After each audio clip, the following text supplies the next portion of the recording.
Bueno, buenas tardes. Muchas gracias por sumarse a esta segunda charla en la Semana del Acceso Abierto en la Universidad Nacional de Villa María. Hemos organizado la Secretaría Académica de nuestra universidad y la biblioteca con su nuevo portal de contenido de acceso abierto. El Instituto de Investigaciones de la universidad, liderado por Pablo Fiorito, que tenía hoy la posibilidad de participar en esta charla. Ya voy a explicar que está ausente por razones de fuerza mayor. Nos va a estar acompañando por el canal de YouTube y enviándonos algunas preguntas, seguramente por el canal o por WhatsApp. Y la editorial de la Universidad de Villa María, Edubim, agradecerle a todo el equipo que hizo posible esta charla: Lila Pagola, Paula Fernández, Gustavo Gómez, el equipo de la biblioteca, el equipo de Edubim, el equipo de la Secretaría de Investigación. Primero que nada, saludar a Mariano Frescioli. ¿Así se pronuncia, Mariano, tu apellido? Sí, es italiano. Sin la tendencia a acentuar la última sílaba, como hacemos en castellano.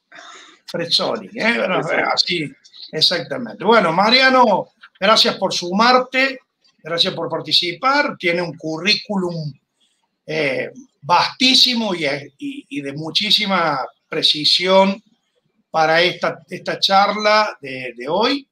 Es sociólogo y doctor en Ciencias Sociales por la Universidad de Buenos Aires, Master of Art in Cultural Study en Goldsmiths College de la Universidad de Londres, de University of London, investigador adjunto del Consejo Nacional de Investigaciones Científicas y Técnicas, CONICET, e investigador del Centro de Investigaciones para la Transformación, CENIT, y sus temas de investigación incluyen movimientos de innovación de base, ciencia abierta y producción abierta colaborativa. Mariano, muchas gracias por sumarte a esta semana del acceso abierto en la Universidad de Villa María. Y como esto va a ser una charla, si te parece, arranco con una pregunta obvia que muchos de nuestros seguidores ahora en el canal de YouTube nos están viendo. El tema de esta charla: ¿qué es la ciencia abierta? Es como preguntarte qué es el mundo y sus alrededores, pero al menos tratando de dar una precisión sobre este tema. Bueno, muchas gracias, Carla. Muchas gracias a Lila por la invitación y a Pablo también por todas las atenciones. Estoy muy contento de hablar con ustedes en la Semana del Acceso Abierto. Y esta vez virtual, pero bueno, con Lila ya quedamos a hacer alguna reunión presencial. En algún momento tengo ganas de visitar la universidad, así que queda pendiente para otra vez. A ver, hay un montón de definiciones de ciencia abierta. Se ha convertido también en un tema de estudio en sí mismo, ¿no? Entonces, para mí es un poco engorroso ir por la definición. Yo diría dos cosas. Por un lado, ciencia abierta es el encuentro de las prácticas de producción de conocimiento científico con Internet, básicamente, con toda la era digital. Sí, es llevar toda la tradición de producción, o dicho de otra manera, la historia de la ciencia se relaciona sin dudas con la imprenta, ¿sí? y con la República de las Letras, ¿sí? No por nada las instituciones científicas nacen después del Renacimiento. Ciencia abierta es el encuentro con otra revolución en la forma de producir y distribuir conocimiento, que es Internet y todas las tecnologías digitales. Eso por un lado, ¿sí? Como situándolo en un contexto histórico, sociotécnico. Y después, por otro lado, me parece que antes que definir, porque hay un montón de definiciones sobre cuáles son los beneficios, si es más eficiente, si es más democrática, si es más transparente, si produce bienes públicos, si produce bienes comunes. Hay un montón de discusión sobre eso, que la mayor parte de las cosas tienen razón, pero para mí es mucho más sencillo hablar de prácticas. Y cuando se habla de ciencia abierta son básicamente tres prácticas. Prácticas de apertura, ¿sí? Que ahí básicamente es empezar a mostrar, siguiendo la tradición de la producción de pares, de software libre, de otras tradiciones de bienes comunes abiertos, mostrar lo que se hace desde los datos, las publicaciones, la evaluación abierta, hasta el hardware, el software. Sí, retomar y aprovechar las tradiciones de cultura libre. Prácticas de participación, porque cuando uno abre esos elementos, esos elementos, esos bienes, la gente que puede leer, que puede participar, que puede modificar, que puede aportar algo de conocimiento, es mucho más amplia que la gente que los investigadores o los profesores o los estudiantes, sino que puede... Cuando uno abre un paper, cuando uno publica un paper en un repositorio de CONICET, lo lee desde un estudiante secundario hasta un profesor jubilado, un jardinero, de todo. O sea, el universo es amplísimo de la gente que puede acceder a eso. Y lo mismo empieza a pasar con otros bienes de la producción científica. Y por último, y me parece que es el santo grial de la ciencia abierta, es la colaboración. ¿Qué tipo de colaboración? O sea, en principio, potencialmente, la ciencia abierta implica nuevas formas de colaboración. La pregunta que tenemos que hacernos, o empezar a hacernos cada vez más, es qué tipo de colaboración es posible realizar, especialmente desde América Latina. ¿Sí? ¿Qué tipo de colaboración podemos hacer? Si vamos a continuar haciendo el mismo tipo de colaboración científica que disponemos hasta ahora y que ha funcionado muy bien para el siglo XX, o en vista de los desafíos que tenemos en el siglo XXI, necesitamos ampliar y enriquecer esas formas de colaboración. Sí, pero diría que son esas, llegando a una sociología muy básica, son esas tres prácticas: apertura, participación, colaboración. Hay un aspecto muy interesante en esta primera aproximación a esto de la ciencia abierta, y es el fenómeno histórico que vos mismo hablabas al inicio de la modernidad, que de algún modo la imprenta posibilitó estas tres prácticas, de algún modo, ¿no? Es decir, que sacó el monopolio de los conventos o de los centros de copiado para ponerlo a disposición de un público, en ese momento mucho más limitado, pero era un público que multiplicaba por varias veces los que tenían acceso a los libros. Permitió también una participación y una colaboración como práctica el efecto de la pandemia, de la apertura de la imprenta, ¿no es cierto? Ahora, eso también posibilitó que el conocimiento cambiara de mano, cambiara de poder de concentración. Donde estaba en la iglesia, pasaba ahora a las universidades, ¿no? Entonces, hoy me parece que estamos frente a un nuevo desafío y de cambio de dispositivo de control del monopolio del conocimiento y del poder. Tengo la hipótesis de proponer una discusión alrededor de que quién tiene el monopolio del conocimiento hoy, porque aparentemente la universidad ya no lo tiene, digamos, ¿sí? Aparentemente, yo creo, y hay teóricos que han hablado sobre esto, que hay una economía del conocimiento que ha salido del dispositivo propio de la universidad y que entonces la ciencia abierta es una especie de disputa contra quienes tienen ese conocimiento hoy en el monopolio, que bueno, que sería... Primero me gustaría saber si compartís esta hipótesis y si esta hipótesis nos lleva a lugares más o menos comunes de dónde creemos que reside ese nuevo poder del conocimiento, ¿no? Sí, está buenísima la discusión. Está bueno que lleguemos temprano a esta discusión. Estoy totalmente de acuerdo con la hipótesis. Me parece que bueno, ahí la historia de la imprenta, desde Elizabeth Einstein, la imprenta como agente de cambio, hasta los textos más específicos sobre historia de la ciencia, muestran eso, ¿no? Un cambio en las relaciones de poder, un proceso de democratización, sin dudas, del conocimiento. O sea, hay gente que no sabe esto, pero yo tampoco lo sabía, pero leyendo el texto de Einstein y otros, incluso los copistas no sabían leer. No hacía falta saber leer para ser un copista en un convento. Sí, así que hay un proceso de democratización. Digo, que tiene un montón de similitudes, abriendo una ventana, no sé si quiero ir por ese lado, pero que me parece que es interesante recordarlo, tiene un montón de similitudes con lo que pasa con Internet ahora. ¿Por qué? Porque después de los primeros 50 años que la gente se acomoda a la idea de la imprenta, después de los periodos de los incunables, los editores se dan cuenta que pueden empezar a publicar textos que no eran históricos, digamos. Y ahí aparecen un montón de cosas, ahí aparecen las Biblias en otras lenguas que no es el latín, ahí empiezan a aparecer textos que explican prácticas, ¿no? Que explican cómo hacer metalurgia, que explican cómo hacer carpintería, que explican cómo hacer los calendarios. Y eso implica una redistribución del poder de los expertos. Sí, pero también implica guerras, implica un cambio geopolítico muy interesante, muy dramático también, ¿no? Cuando vemos la historia de Internet, nosotros tenemos que pensar que Internet como un espacio público tiene apenas 30 años. ¿Sí? Desde un poco menos quizás, desde 1995 que la National Science Foundation deja de tener el control sobre Internet. En ese momento había 30 millones de usuarios, una cosa así, hasta ahora que hay casi 4.000 millones de usuarios. Bueno, es un proceso muy rápido.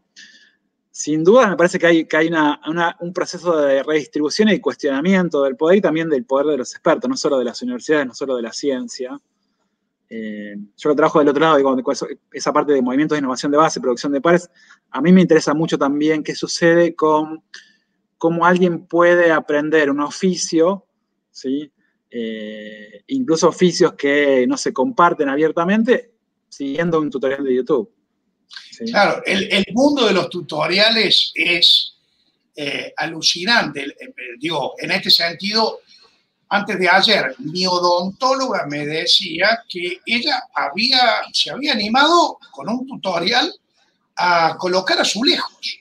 Me dice, mira, yo coloco amalgamas, pernos y hago implante, ¿cómo no voy a poner un azulejo? Que es una cosa bastante... Lo decía desde una lógica, y yo digo, sinceramente, me pareció un interesante lugar de esto que vos estás diciendo. Hay una democratización del lugar del oficio, porque todo esto, como vos decís, nos lleva a la época de la prepolítica, como dice Hannah Arendt, digamos, esta cosa de las guerras religiosas que desata justamente la pérdida de control de la iglesia del conocimiento y del saber, genera esto hasta que se acomoda, digamos, esta discusión.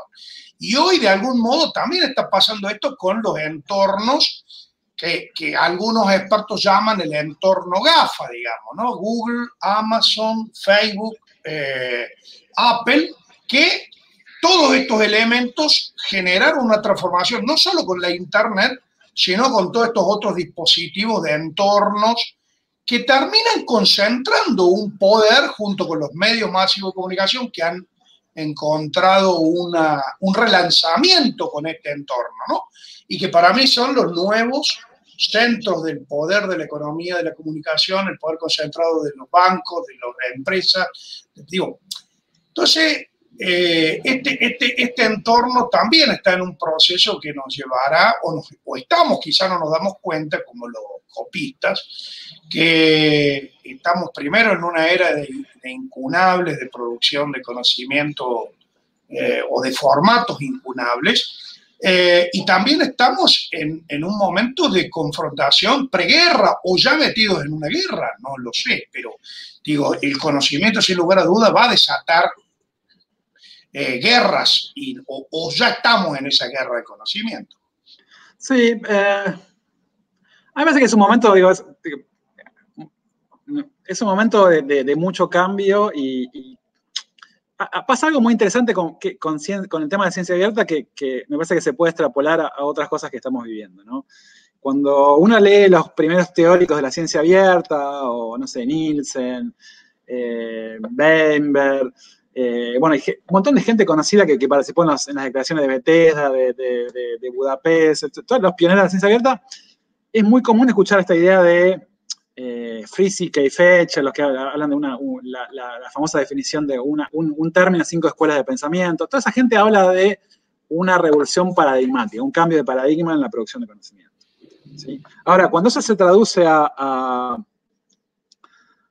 políticas, a diseño institucional, a reflexión sobre cómo debería mutar el entorno de la universidad pública, de las instituciones de investigación, esa idea de cambio de paradigma queda muy edulcorada, ¿no?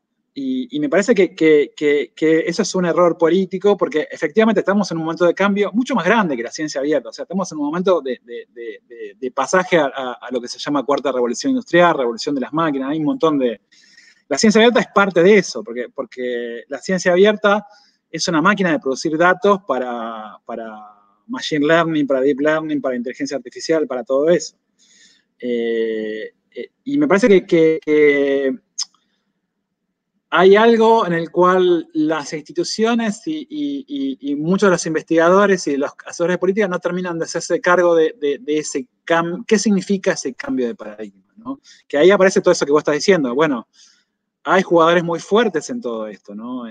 Las grandes corporaciones están muy avanzadas en el tema de aprovechamiento asimétrico de los datos, ¿sí? Entonces, ahí me parece que una de las cosas más interesantes y más problemáticas de la ciencia abierta es que uno de los espacios en los cuales más se avanzó es el acceso abierto, ¿sí? Argentina es pionera en eso porque tiene su ley de repositorios digitales, porque tiene un anillo de instituciones que tienen sus repositorios abiertos, digitales. América Latina también tiene una visión muy interesante, distinta de la europea y la estadounidense en torno al acceso abierto. Pero es justamente el éxito del acceso abierto el que presenta un montón de problemas nuevos, porque cuando nosotros publicamos todos nuestros datos en abiertos y nuestras publicaciones en abierto, tenemos que empezar a negociar de manera diferente quién va a poder aprovechar esos datos y cómo se va a retribuir el uso de esos datos y ese conocimiento. Correcto. Claro, porque si no, ahí yo digo, en algún momento los entornos, los nuevos monopolios del conocimiento van a saber de nosotros por la inteligencia artificial, por la big data, por las huellas que dejamos. Hoy ya no hay sujetos analógicos, por más que alguien lo quiera hacer, ya no es analógico, ya nadie queda fuera de la digitalización. Y un mínimo rastro de huella digital queda, y eso, ¿quién lo puede aprovechar? En esta crisis de la pandemia vimos cómo rápidamente las corporaciones fueron más ricas, más rápido, ¿no? Yo no estoy diciendo que el conocimiento abierto favorezca esto. Yo lo que digo es que la ingenuidad política con la cual muchas veces nos planteamos algunas ideas de democratización terminan beneficiando, construyendo lógicas de apropiación de ese recurso que son el conocimiento, los datos, la ciencia abierta. Digo, me parece que hay ahí alguna zona, por lo menos para salir de la ingenuidad en esto que vos hablas muy bien de este cambio de paradigma y esta revolución. Cuando estuvo la Declaración de Budapest, uno la puede leer hasta casi como con candor. Parecían los chicos del Mayo francés, que creían que podían, hacer la revolución social hablando con un megáfono en San Michel. Digo, así no es como se va a cambiar el paradigma del poder, ¿no? Entonces, tenemos este desafío y en la universidad, sobre todo en las universidades públicas, como el sistema argentino, ¿hasta dónde vamos a patrocinar sin negociación? Porque me parece que en realidad no. La cuestión acá es cómo negociamos. O algo que suena mal, no sé si te suena mal a vos, que es cómo regulamos esa circulación del conocimiento, ¿no?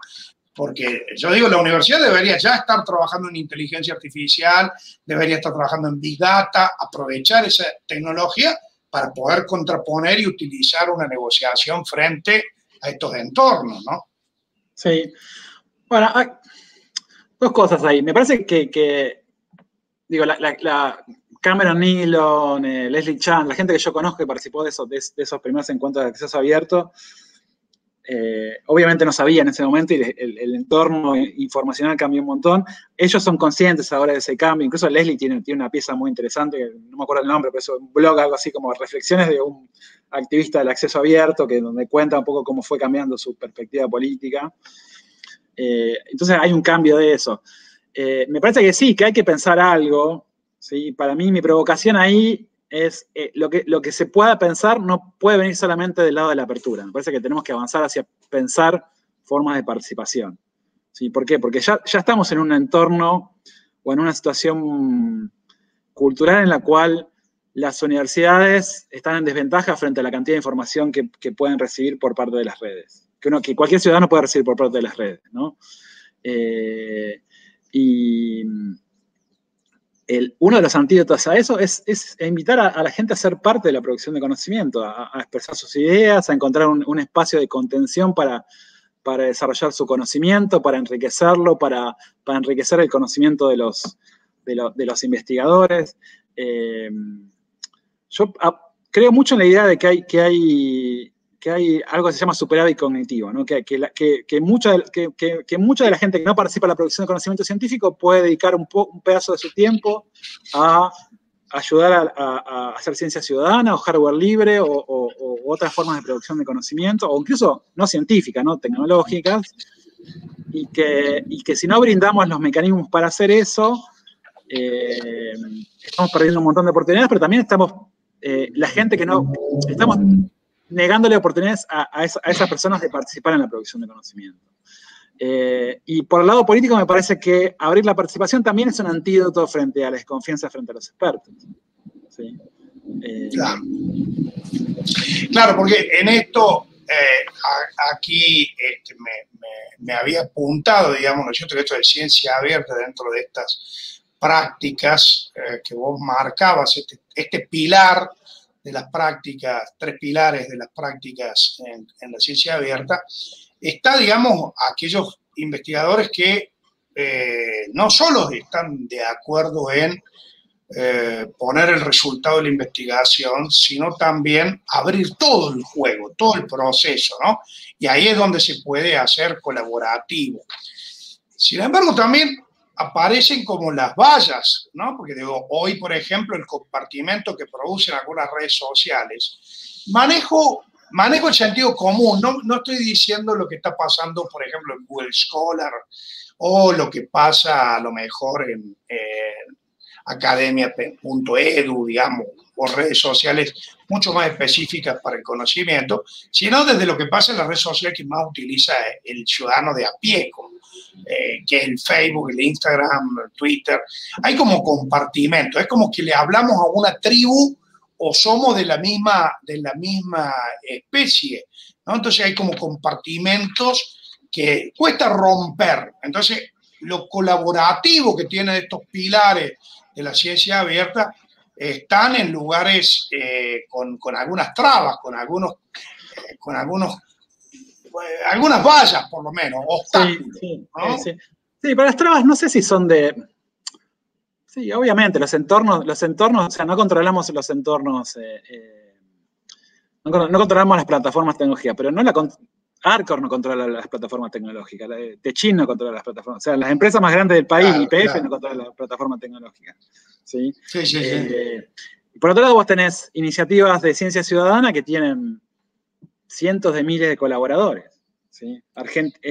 Naturalist, que tiene 1 millón de colaboradores ahora, en Argentina todos los jueves organizan una búsqueda de especies, se llama Toxo Jueves, y vos lo ves por Twitter y hay cientos de personas colaborando con eso. Todas las iniciativas de ciencia ciudadana grandes acá funcionan muy bien. Me parece que las trabas, digo, empecemos por ver lo que pasa en casa, ¿no? La principal traba hoy en día para implementar mecanismos participativos de ciencia abierta tiene que ver con la forma de evaluación. ¿Sí? Con lo engorroso que es, o sea, hacer cualquier práctica participativa lleva un montón de tiempo.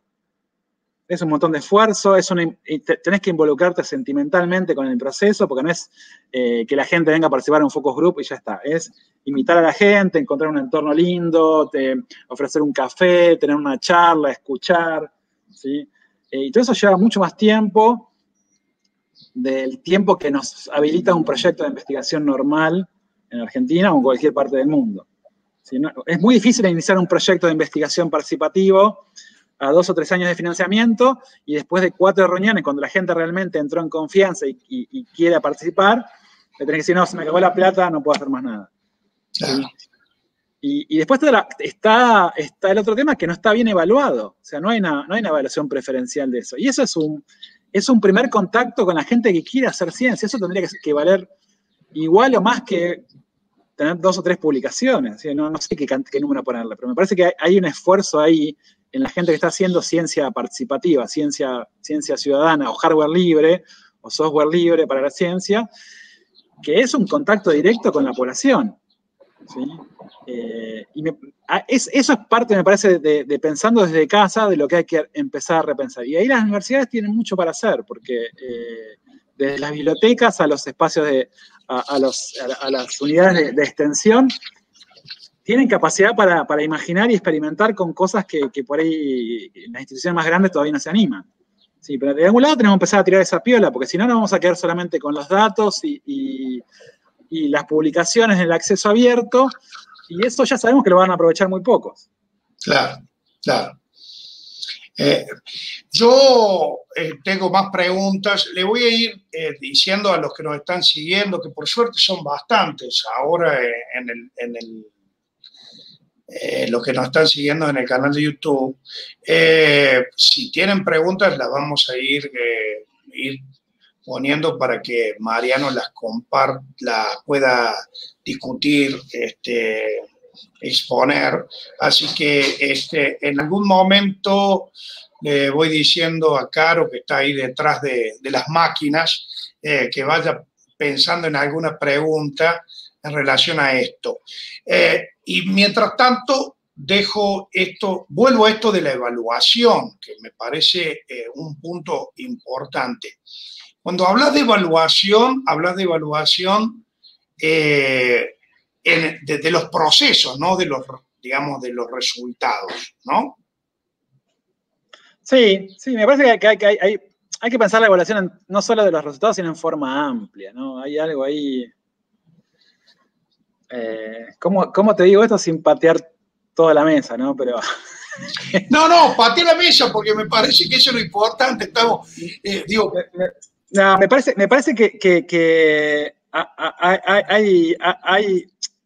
hay un amor de las instituciones de ciencia y tecnología por la evaluación que se asemeja mucho a las formas de control neoliberal que se ven, por ejemplo, en las películas inglesas, ¿no? De cómo controlar la pobreza y cómo anular el deseo de ser creativo. Y bueno, le pedís a la gente que tiene un subsidio que vaya 15 veces a hacer una cola, 15 veces a registrarse. ¿Sí? Y con los científicos pasa lo mismo. O sea, una buena parte del trabajo de los científicos es burocrático, ¿sí? Y los proyectos no están pensados para extenderse en el tiempo ni para ser creativos, y la idea que el producto más valioso de un científico es la publicación y que uno tiene que publicar todo el tiempo, lo que está haciendo es que los científicos no tengan ninguna imaginación política sobre la situación que tenemos. O sea, tenemos 15.000 investigadores que son una élite de gente a la cual se les paga para pensar y no pueden pensar más allá de las publicaciones. ¿Sí? Y me parece que eso tiene un sentido político y que tenemos que empezar a poner eso sobre la mesa. Si no cambiamos el sentido más grande de la evaluación, es ¿para qué le estamos pagando a tantos investigadores si solamente se dedican a hacer publicaciones? Bueno, eso en un contexto en el cual se nos viene la crisis climática, se nos viene la revolución de las máquinas, se nos viene la inteligencia artificial, y es como perro chico, ¿no? Es el meme del perro chico. Está bien. Claro, sobre todo creo yo que también hablando de lo contextual, que es un poco esto de lo que venimos hablando, sobre todo en América Latina,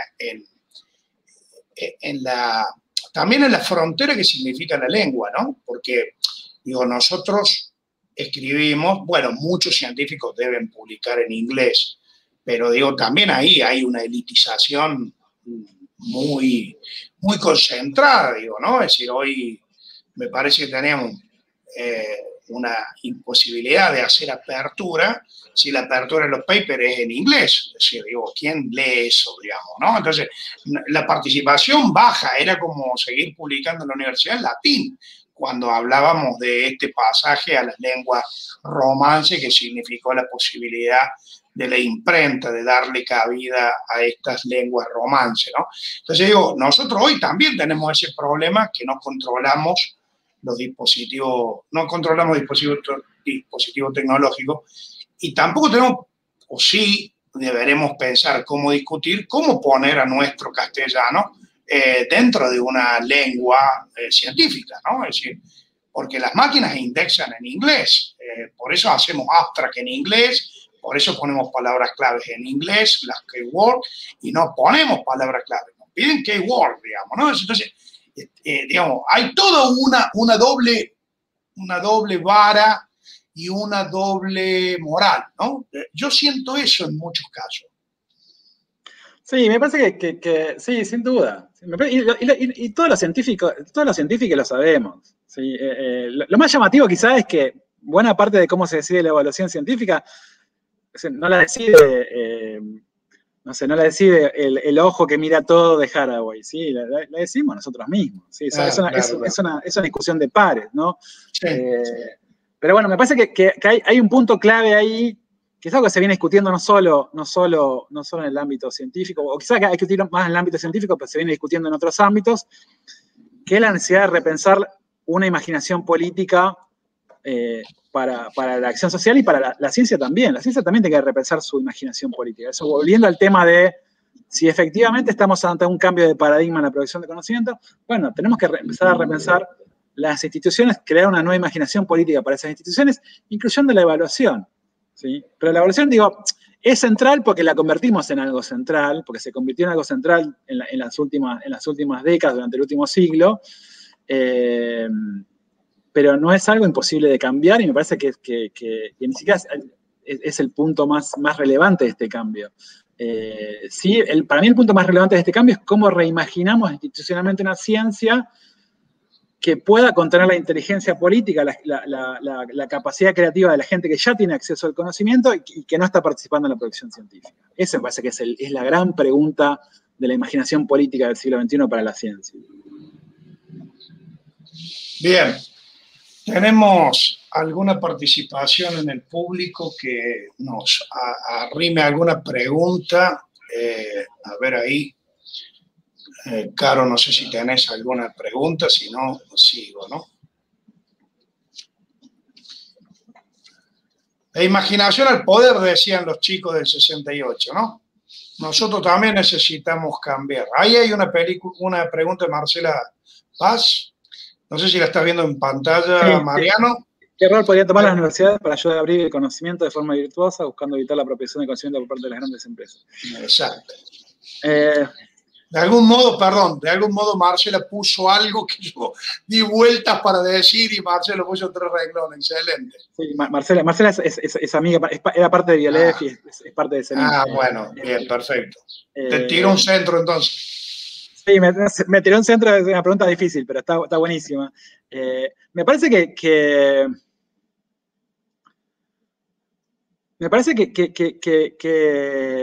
un primer punto es reconocer que hay que hacer algo y reconocer que hay que hacer algo que no se puede hacer solamente usando los mismos mecanismos que usamos para resolver los problemas que tuvimos hasta ahora en torno a la producción y comunicación del conocimiento. ¿Sí? Los últimos intentos en Argentina de hacer algo diferente, que tuvieron que ver con empezar a hacer innovación inclusiva, proyectos de tecnológicos sociales. Ahí había una idea muy complicada de lo que tenemos que hacer es incluir a los ciudadanos o a los que no tienen acceso al conocimiento de manera muy acotada dentro de la producción de conocimiento. Y el problema de ese pensamiento, sí, que funcionó durante el siglo XX, es que ya no funciona, porque la gente ya tiene acceso al conocimiento.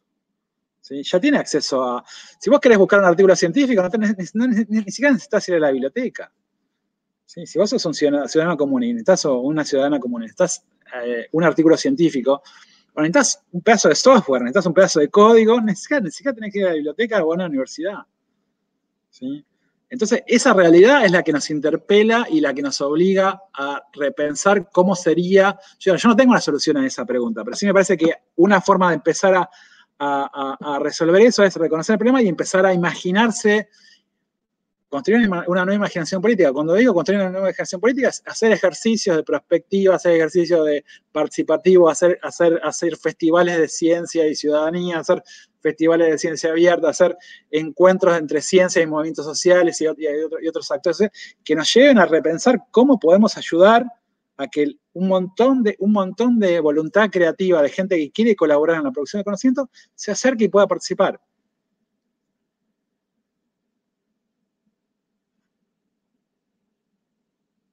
Perdón, tenía muteado el micrófono. En el mundo, estas acciones imaginativas de ciencia abierta, colaborativa, participativa, digamos, comunitaria de algún modo, me parece, ¿no?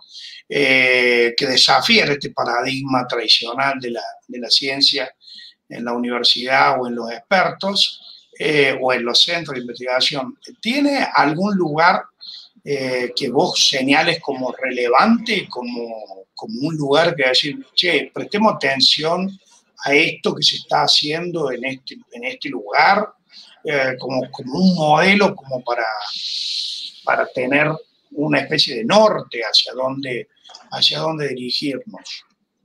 Yo creo que hay dos cosas que están pasando ahí que a mí me tocan muy lateralmente, ¿no? Muy de casualidad, pero por un lado, hay instituciones como IDRC, que es un fondo canadiense de desarrollo bastante conocido en el ámbito de desarrollo en América Latina,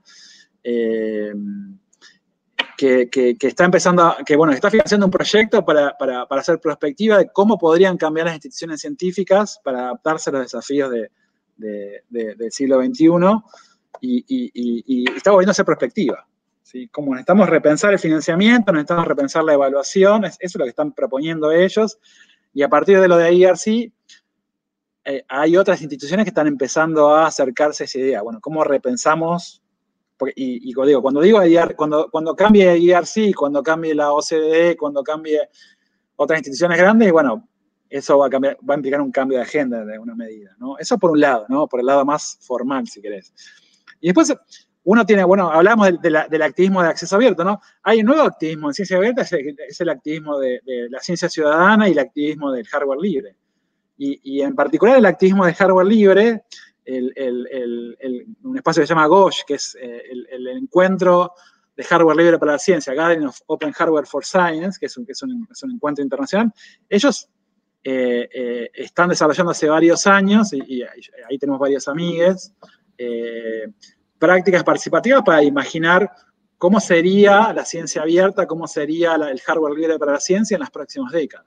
Si tienen un manifiesto sobre cómo hacer eso, tienen sus propios mecanismos institucionales para que la gente pueda participar, pueda imaginar institucionalmente cómo sería la colaboración, qué tipo de licencias hay que usar, qué tipo de problemas hay que usar, qué tipo de relaciones con las empresas hay que establecer.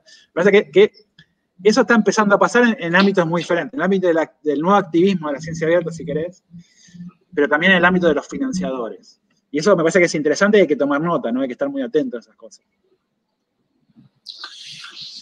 Yendo al hardware libre, al tema, digo, lo planteo desde un relativo desconocimiento, ¿no?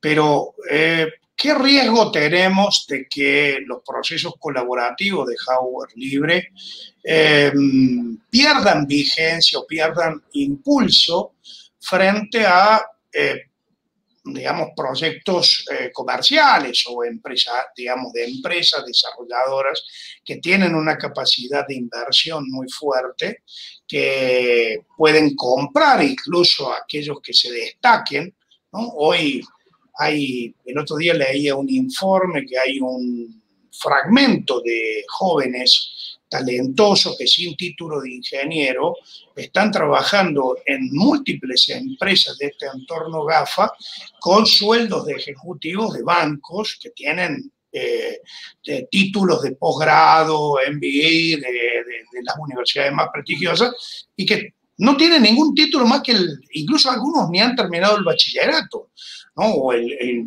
bachelor o el college, digamos, ¿no? Entonces, ¿cómo luchar frente a este poder? Se me ocurre si esta es la pregunta correcta, a lo mejor estoy haciéndome la pregunta incorrecta. Quizás tendremos que preguntar cómo podemos atraer para este mundo más colaborativo, abierto a esas mentes que marcan una diferencia, ¿no? Me parece que es como una dicotomía falsa esa, porque en realidad la producción colaborativa en hardware, todo el hardware abierto habilita la comercialización, no desconoce la comercialización. ¿Sí? Vos podés comercializar mientras si usás licencias abiertas, podés comercializar mientras no cierres el desarrollo. Y nadie que esté en hardware libre quiere saber el desarrollo, porque el desarrollo implica una comunidad de usuarios que te va a ayudar cuando tengas un bug en el software, cuando te va a ayudar a desarrollar aplicaciones que ninguna empresa puede pensar, ¿sí? Adaptaciones de esas aplicaciones. O sea, lo interesante, ¿de dónde viene la innovación? ¿Sí? Esa es la pregunta que hay que hacerse respecto al hardware, ¿no? O al software. ¿La innovación viene de 15 ingenieros que vos puedas contratar en tu empresa o de 500 usuarios que le están metiendo mano al diseño del software que vos tenés? O 1000 o 50.000 o lo que sea. ¿Sí? Hay una flexibilidad y una potencia en la producción colaborativa que ninguna empresa puede tener. ¿Sí? Y eso no lo hace incompatible con la comercialización. Eso de software libre es así. ¿Sí? Y hay empresas que son muy exitosas con un modelo de licencias abiertas. Yo no creo que haya tensiones ahí. Me parece que las tensiones son las propias de... Hay dos tensiones ahí. Una del mecanismo rentista, ¿sí? de aquellos que, no sé, ahora Microsoft controlando GitHub, ¿no? Y ahí, bueno, hay un riesgo de rentismo ahí porque Microsoft controla la información, controla los datos, bueno, va a extraer información de ahí. Y el otro problema son las instituciones, lo que se llama en inglés legacy institutions, ¿no? Las instituciones que heredamos del siglo XX que piensan que la patente es la única vía posible para la innovación. Y eso es un problema porque es muy difícil competir para una pyme con una empresa china. ¿Sí? Vos sacás un diseño, una pyme saca un diseño y lo publica y tenés 50 empresas chinas tratando de hacerte ingeniería reversa para... La mejor manera de protegerse de eso es dejar el diseño abierto. Sí, no es de nadie, es de todos. Muy bien, entiendo.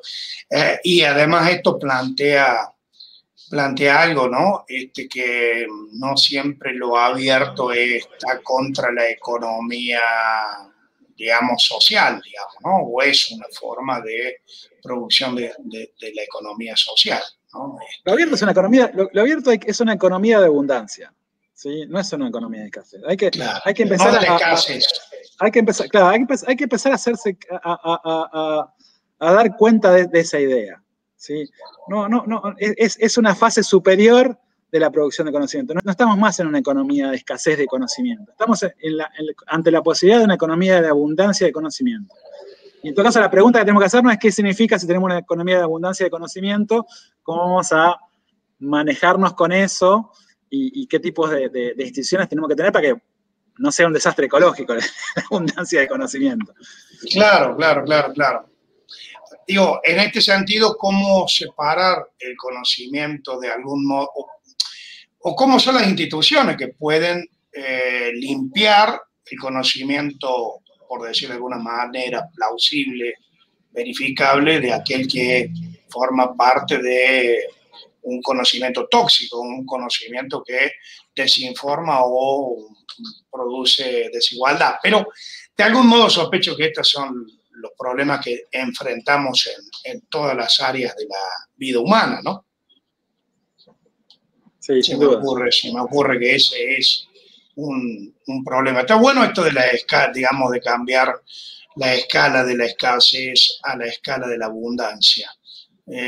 También fue algo que surgió en la imaginación política que planteó la pandemia en términos de, bueno, un ingreso universal para todo ser humano, digamos, no la lógica de la diferencia, sino la lógica de un ingreso universal, que bueno, que fue una discusión. Muchos creímos que la pandemia era una oportunidad para avanzar y digo, yo por lo menos siento que al principio sentí algo de eso y luego rápidamente me desilusioné, ¿no? Y sospecho que en muchas cosas pasa lo mismo, ¿no? En muchos aspectos de la vida humana pasa lo mismo. La pandemia me parece que fue un acelerador, un ingrediente acelerador de muchas cuestiones que veníamos tramitando de modo más lento. No sé si tenemos alguna observación, pregunta, las podemos ir poniendo. Yo veo muy lejano el chat. Bueno, Mariano, ¿a qué zonas de la charla te llevé que no querías ir y que impidieron que dijeras otras cosas que te parece que son importantes? Al contrario, me parece que fue esta idea de descontracturar la charla, me parece que fue mucho más interesante y nos permitió vincular lo que está pasando con la ciencia y con la ciencia abierta en particular con otros fenómenos. A mí me interesa mucho el tema de... Bueno, ahí hay una pregunta. Sí. Las comunidades de software libre, open hardware y cultura libre, en menor medida, aunque con notables ejemplos como Wikipedia, son ejemplos relevantes con construcción colectiva de conocimiento. Sigue. Donde la ausencia de restricciones legales y técnicas es fundamental e incluye a grandes jugadores y empresas y organizaciones. ¿Qué diferencias veis con las dinámicas propias del campo científico más amplio? Me parece que la... es interesante la pregunta, no tengo una respuesta así, digo, pensada, pero me parece que una de las diferencias posibles que uno podría pensar tiene que ver con la trayectoria institucional. Wikipedia tiene la ventaja de ser la primera enciclopedia abierta global y tuvo tiempo de desarrollar sus instituciones a lo largo de varios años. Lo mismo está sucediendo con los movimientos de hardware libre, lo mismo con software libre también. Tuvieron la posibilidad de desarrollar sus propias instituciones de cero a foja cero, acorde a los problemas que estaban viviendo. Y con las instituciones científicas lo que sucede es que tenemos una tradición institucional que en buena medida es pre-internet. Y me parece que ahí es uno de los lugares donde se puede buscar algunas de las dificultades y los dilemas que estamos enfrentando. ¿Sí? Hay que, de alguna manera, hay que cambiar de pantalla o empezar a cambiar de pantalla porque los problemas de la apertura, como decíamos al principio, no es cómo ampliar el acceso, si todo va hacia el acceso abierto, es cómo cambiar el chip para que, por un lado, ese exceso, esa abundancia de información no sea aprovechada por muy pocas empresas, y al mismo tiempo porque la gente a la cual le debemos como tarea pública que puedan aprovechar ese conocimiento tenga posibilidad de participar en alguna medida y de decir algo sobre esa producción de conocimiento. Sí, me parece que esas dos puntas son las preguntas que tenemos que hacer y todo apunta a esa tradición institucional que tenemos que funciona muy bien, que sigue funcionando bien en gran medida, y especialmente en Argentina, porque digo, tenemos universidades públicas, tenemos un sistema científico fuerte, tenemos financiamiento que no es mucho, pero sigue existiendo. Hay que ver lo que pasa en Brasil, hay que ver lo que pasa en otros países para darse cuenta de la potencia, de la riqueza del sistema científico y universitario argentino, pero eso no nos libra de tener que pensar los desafíos del siglo XXI. Correcto. Bueno, ahí veo que hay alguna otra pregunta. Vamos con la primera. ¿Qué estrategias nos recomiendan para iniciar el cambio cultural que se necesita en este proceso hacia la ciencia abierta dentro de la universidad concretamente, ¿no? Nélida, gracias por tu pregunta. Yo creo que hay iniciativas que están empezando a caminar ese camino. En Argentina está el Congreso Argentino de Ciencia Abierta, hay un montón de investigadores que participan de la RICAP, de la Red de Ciencia Ciudadana de América Latina. Hay investigadores que están participando y hacen eventos sobre hardware libre. Me parece que hay una nueva ola de activismo. También hay un montón de iniciativas participativas de ciencia comunitaria, psicosensores, bueno, hay una nueva sensibilidad, ¿sí? Y me parece que con muy poco, ¿sí? Las universidades y los diferentes institutos de investigación pueden aprovechar eso, cobijar eso y enriquecer esos procesos. ¿Sí? Nosotros, yo me acuerdo, hace 4 o 5 años hicimos en Cicterra un taller de ciencia abierta, que para mí fue todo un desafío. Lo hicimos con Julieta Arancio, que Julieta era becaria doctoral en ese momento, ahora está de postdoctorado en la Universidad de Buckley, es una de las...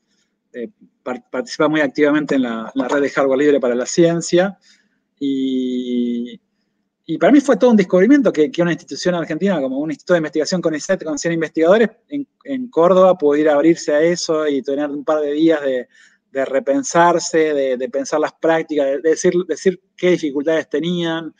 Me parece que ese tipo de actividades se pueden hacer, por un lado, hacia adentro, hacia adentro de las instituciones científicas, pero también se pueden hacer hacia afuera, abriendo la ciencia a la comunidad de diferentes maneras. No hay una receta para eso, pero sí hay algunas instituciones que lo están haciendo y con las cuales se puede empezar a pensar. Bien, Mariano. Tenemos otra pregunta. La ponemos. Dice, ¿qué opinión te genera cursos como Data Science o Data Analytics que fueron acogidos tan masivamente por institutos no académicos y universitarios? No, la verdad que no los conozco, ¿no? Yo no soy un especialista en estadística, pero me parece que digo, hablando un poco de boca de jarro, me parece que lo que va a pasar con todo la ciencia estadística y la ciencia de datos va a ser clave en la cuarta revolución industrial, ¿sí? Y si las universidades no se adaptan a eso, han empezado a aparecer diplomaturas y licenciaturas y maestrías también en ciencia de datos. Me parece que hay una reacción ahora, pero me parece que si no empezamos a adaptarnos a eso y a generar formatos que generen formación en eso, bueno, va a pasar eso, ¿no? Es un mercado y demanda un montón de gente. Básicamente, digo, eso es de lo que hablaba recién, Carlos. Hay un montón de gente que se está formando en eso porque es una de las principales fuentes de producción de valor. Eso es parte de los desafíos que tenemos. ¿Cómo hacemos para formar gente? Pues está bien formarse, está bien formarse por YouTube, está bien formarse por tutoriales, está bien formarse por una escuela privada, por un instituto, pero la universidad es mucho más que eso. Y me parece que eso hay que rescatarlo, ¿no? La universidad es la posibilidad de encontrarse sobre todo las universidades que tienen campus, ¿no? Encontrarse con gente de otras disciplinas, con gente que está investigando otros problemas, con gente de diferentes extracciones sociales, con gente que tiene diferentes intereses, con artistas, con comunidades, con movimientos sociales, y de alguna manera la universidad es un microcosmos de la sociedad argentina. ¿Sí? Y esa riqueza no la tienen los institutos privados. Sí. Y eso es muy valioso, es muy valioso. No sé si somos conscientes del valor que tiene eso. ¿Sí? Y me parece que es parte también de esa discusión. Bueno, ¿cómo vamos a hacer para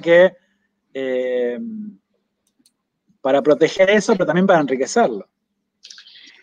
Yo pensaba, mientras te escuchaba, Mariano, antes de darle paso a otra pregunta, si esta forma que vos tenés de pensar el campus, que es una sensación que comparto y que todo el tiempo le he tratado de transmitir a mis hijos a la hora de ir a la universidad, que lo más valioso es la sociabilidad, aquello que nosotros vivimos en la universidad.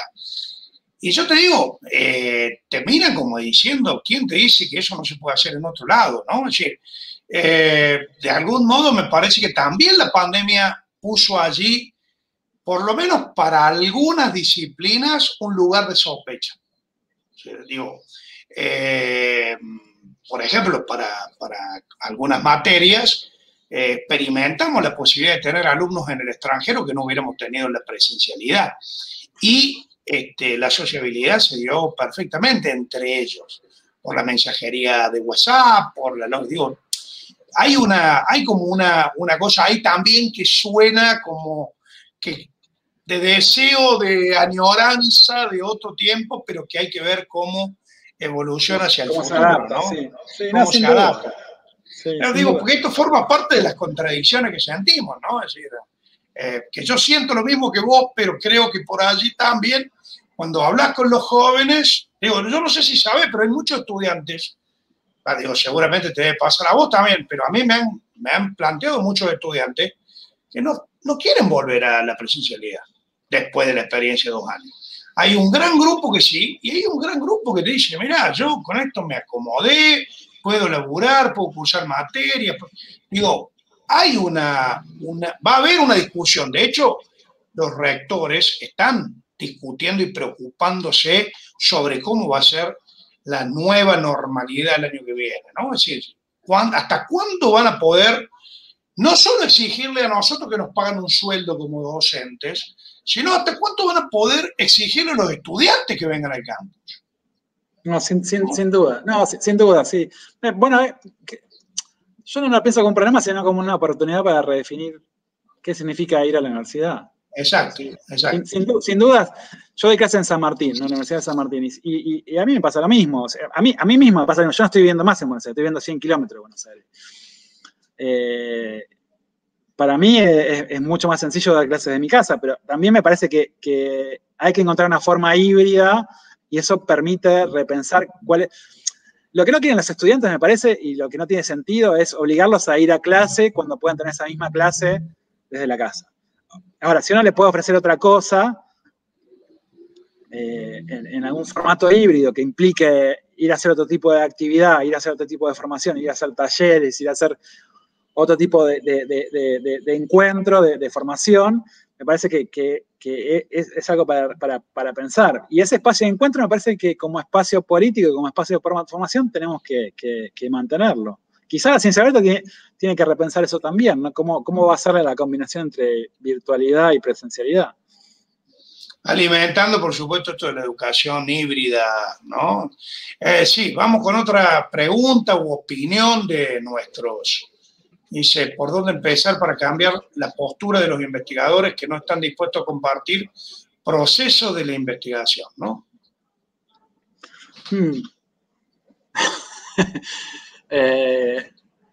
No, me parece que hay mucho trabajo hay que hacer mucho trabajo de activismo ahí, ¿no? Hay como una cosa de evangelización, si querés, de la gente que sabe qué es hacer ciencia abierta, que sabe qué es hacer acceso abierto, o que sabe qué es hacer hardware libre, y de comunicar eso, y también tiene que haber incentivos de las instituciones. ¿Sí? Uno de los problemas es que no hay incentivo de las instituciones. Pero yo no creo que sea solo eso, ¿no? Me parece que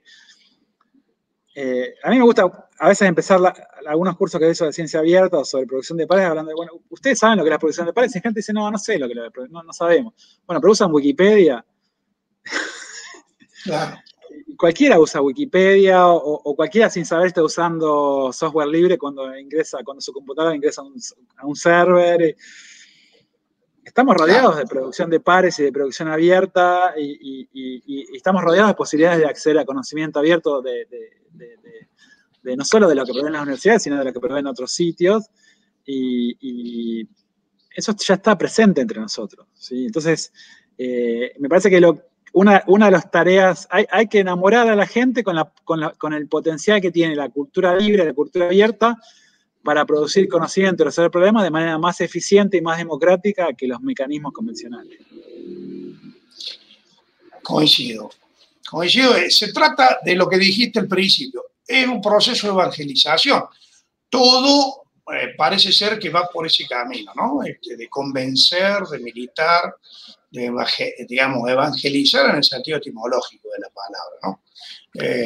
Vamos con otra pregunta.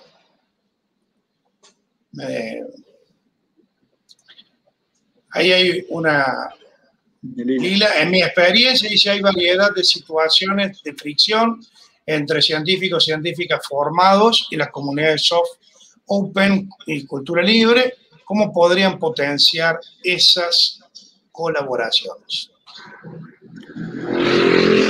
Es decir, ¿cómo limar las fricciones, digamos? ¿Cómo evitar que haya fricciones, no? La forma... Bueno, si hay fricciones es porque en algún momento, digo, porque se establecen estructuras jerárquicas artificiales.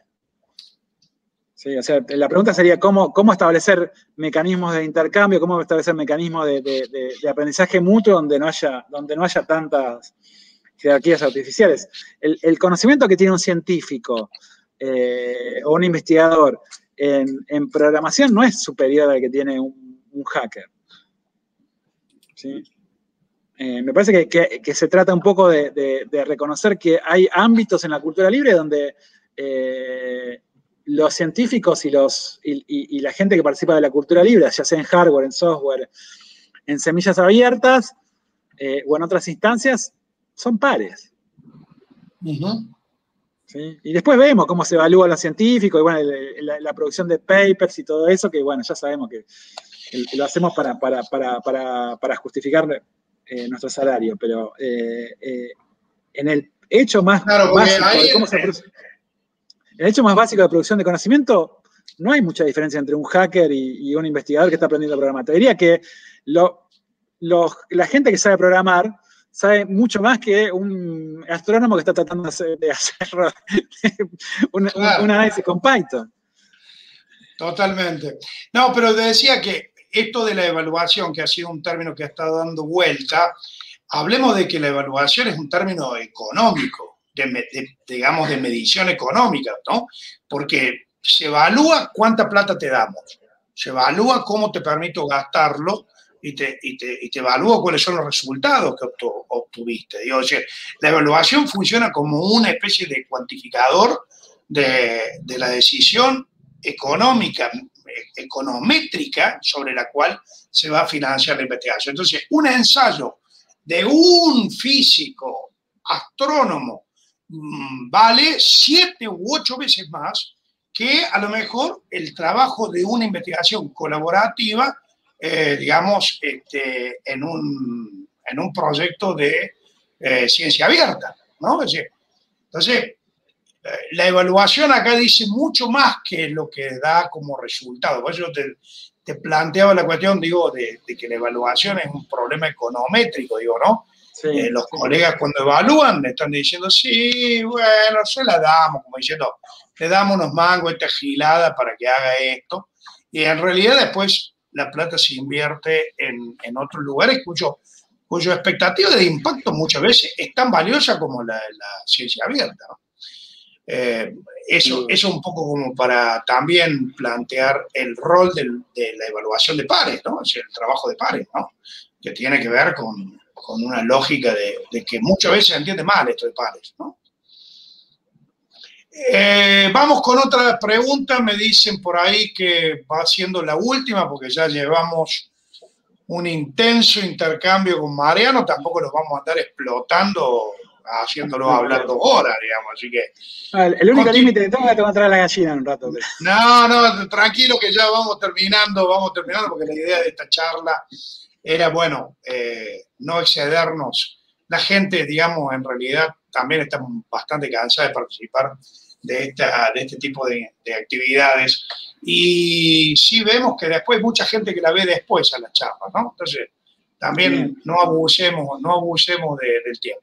Ahí Nélida hace otra pregunta, y si constituyen los denominados planes de gestión de datos de investigación una estrategia principal. Esto es muy técnico y me parece que tenés... No, la verdad que no es mi tema, me parece que es una estrategia que obliga a las instituciones, a los institutos de investigación en particular, y a los proyectos, a los directores de proyecto, a empezar a formalizar cómo van a usar los datos y eso empieza a estar asociado, al menos en la Unión Europea, acá en algún momento lo va a estar, a la obligación de abrir los datos. Eso es un incentivo, una zanahoria para abrir los datos y está bien. O sea, lo que tenemos que hacer es transformar eso para la segunda práctica, que es participación. ¿Sí? Tenemos que encontrar alguna forma de que no se quede solamente en la gestión del acceso abierto, sino que empezar a reimaginar la participación. Ese me parece que es el desafío que tiene sobre todo la segunda ola de activismo de la ciencia abierta. Sí, los activistas del hardware libre, los activistas de la ciencia ciudadana, los pocos activistas que hay de la evaluación abierta. Hay algo ahí que tenemos que empezar a repensar.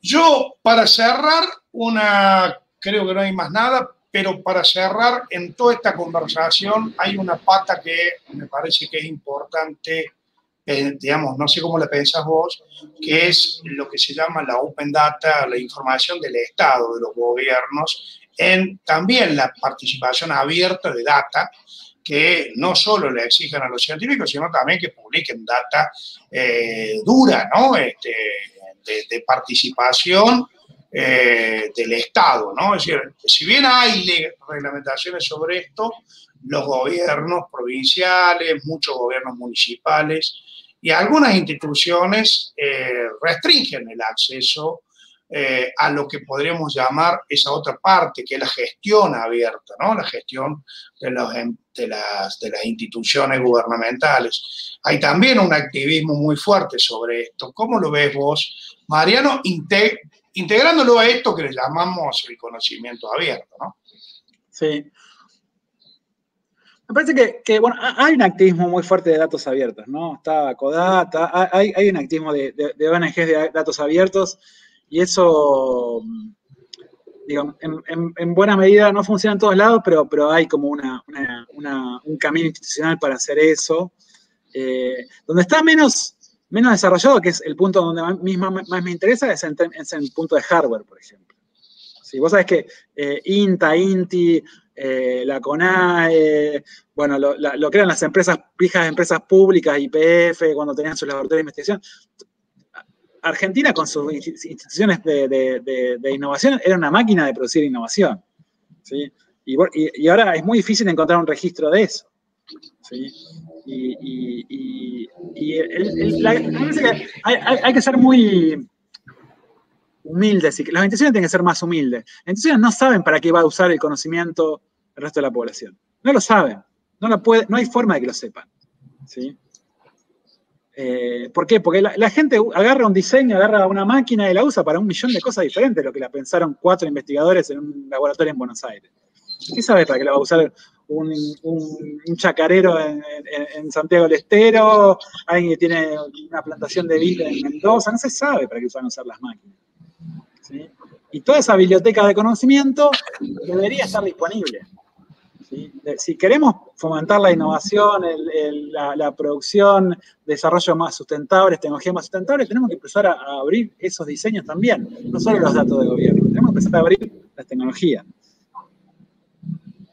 Bueno, Mariano, muchísimas gracias por tu participación. No sé si hay algo que a lo mejor yo por ignorancia no te pregunté o no te llevé a ese lugar. Si no lo pudiste decir, te pido disculpas, le pido disculpas al público, porque, bueno, no soy un experto en este tema. Simplemente agradecerte tu participación en esta semana del acceso abierto. Disfruté muchísimo charlar con vos y creo que quedan muchos desafíos después de tus palabras para pensar desde el lugar en el que ocupamos cada uno de lo que me tocó a mí y lo que están viendo por YouTube y que nos verán por YouTube en desarrollar y profundizar esto de la ciencia abierta. Muchísimas gracias y bueno, estamos La pasé muy bien en la charla, me encantó la charla, me parece que estuvo genial, muy descontracturada y fuimos a temas que que me interesan incluso más que la ciencia abierta. Me parece que hay que mezclar la ciencia abierta con otros problemas también. No se trata solo de ciencia, se trata de la relación entre la ciencia y el resto de la sociedad y la naturaleza. Hay un montón de cosas que tenemos que empezar a pensar junto con la ciencia abierta. Muchas gracias. No, yo también la pasé muy bien, así que muchísimas gracias y saludamos al público y le decimos que la semana que viene continuamos miércoles y jueves, paneles en esta semana del acceso abierto, siempre a las 18 horas en las redes sociales estaremos comunicando e informando. Muchas gracias y estamos en contacto. Gracias.